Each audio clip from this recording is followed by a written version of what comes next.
I'm Mark Dresner, and welcome to MDRP TV, a special interview series featuring experts and leaders in Medicaid drug reimbursement and other public sector programs. Joining us today is Rajeev Devgan. He is the Government Pricing and Compliance Contracting Manager for Johnson & Johnson. Rajeev, thanks for joining us today. Sure thing. A lot is going on in Medicaid, obviously. From your current position and your perspective, what are the most important things that are keeping you up at night? What are you thinking about? As we go through all these changes that are happening in the Medicaid world, whether it's coverage cap or the managed care payments that have started, looking at how do we operationalize when there is so much ambiguity while these things are going to be rolled out, and eventually how clear they are going to be when they do get rolled out. So I think that's kind of the biggest challenge right now, that we don't know which way we are going to go, but besides the operational piece of how we're going to do this, how do we make sure that we are compliant, we are clear, and we are documenting the right way of doing the process. How are you navigating the current situation? How do you feel about the progress that you're making in your current role, or at the industry level, if you like? With not having the right answer, having the educated guesses, how do you still make sure that the reasonable assumptions that we are making at this point at least directionally show that we are trying to do the right thing, right? Being very transparent, documenting it clearly, doing our early assessments through either third party or internal resources to clearly show that we are not just relying on people in the business to do this process, but we are scrutinizing it at a very early stage to make sure that we are started on the right road, right? So I think that's kind of the challenge in terms of how do you make it all clear to everyone. But on the plus side, there is a lot of collaboration now between the different stakeholders in the industry and the government agencies.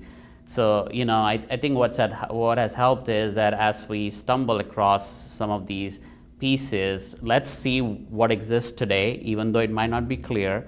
Let's ask our business operational folks to put a process together, but then instead of waiting for a later stage, let's do some early assessments to figure out, is that process working, the controls working, and then the position that we are taking, we're making sure we are very clear and transparent to these government agencies and getting their feedback in terms of a consistent dialogue and communication. But I think also on the government agency, there has been a lot more understanding.